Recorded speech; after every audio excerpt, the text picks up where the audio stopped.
Hey gang, Eric here. Alright, so this is the third way I'm going to show you how to balance chemical equations. I think this is actually the best way, but I don't see it taught a lot in the US. Don't let algebra scare you. It's actually not that bad at all, and this will always work. There's no half trick to deal with. You just watch this. Alright, let me go to the notebook. I'll show you how it's done. Okay, and here we are with the equation, and we've got potassium permanganate plus hydrochloric acid react to form potassium chloride plus manganese 2 chloride plus water plus chlorine gas. Okay, I've got this set up. I'm going to show you first the old way. This needs a half trick, and then I'm going to show you the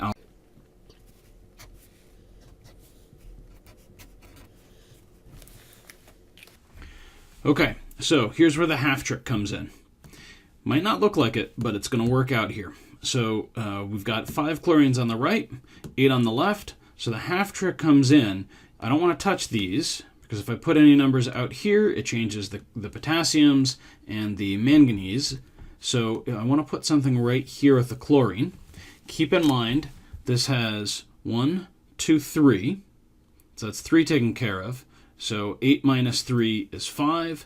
This has to be 5 halves. Now that 5 didn't come from here, it came from 1, 2, so 8 minus 3 equals 5. And that gives me the 5 halves, but you know, with the half trick, we can't leave it as is, so we have to double all of the coefficients. Okay, so that was the old way. Let me show you the new. Alright, so back again, same equation. This time I have it set up just a little bit different. You see, I only have the elements on one side, not on both. Alright, so where's the algebra come in?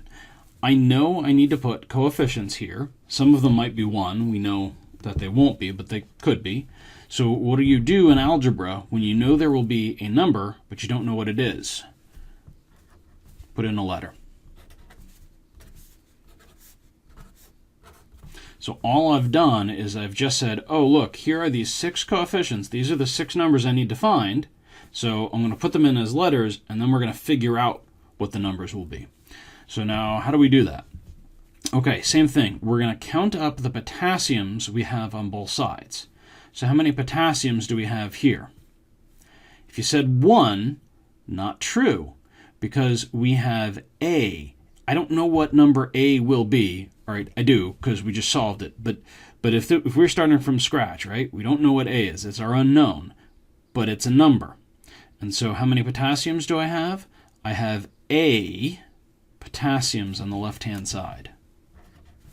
How many do I have on the right-hand side? Well, I have C on the right-hand side. So, sounds a little bit weird, but what that tells me is I now know whatever coefficient will be here is going to be the same number right here. All right, let's keep going. Let's try some more. So manganese, how many do I have on the left? I have A on the left. How many do I have on the right? I have D. Oh, that tells me that this coefficient, and this coefficient will all be the same. All right, moving on. Oxygens. Now here, how many oxygens do I have? Well, I have A times 4. So I have 4A on the left, and on the right, I have E.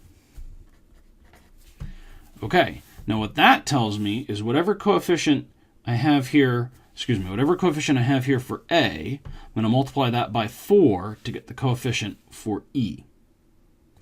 All right, H's, so I have B of those on the left-hand side.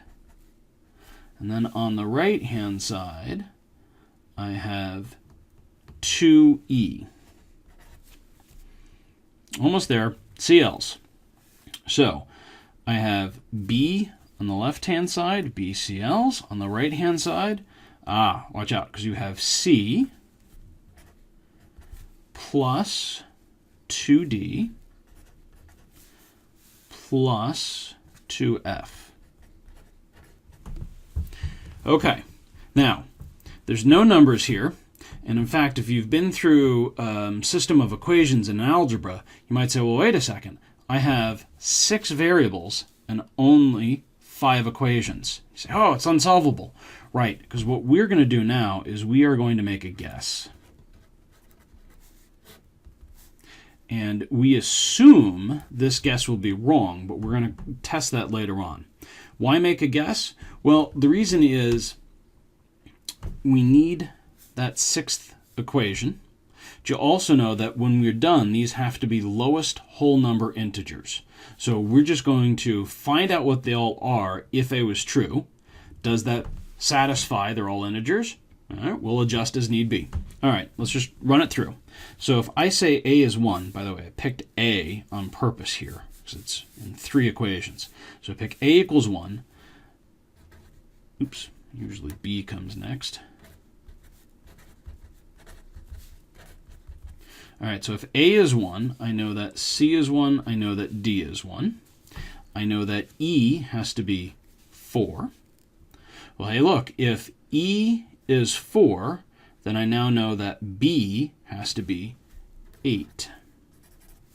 Okay, so the last thing I need to do is figure out F. So we're just going to plug back in. Okay, and then I bring the 1 and the 2 over.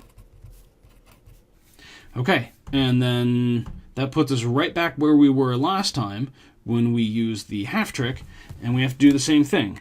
So in order to call this done, we have to double them all. All right, so I'm going to show you one last equation. I'll be right back. All right, I'm sort of kidding. I'm not going to do this one out in front of you. But this is the kind of thing where the algebra absolutely is way better than the guessing, the half trick, any of that stuff.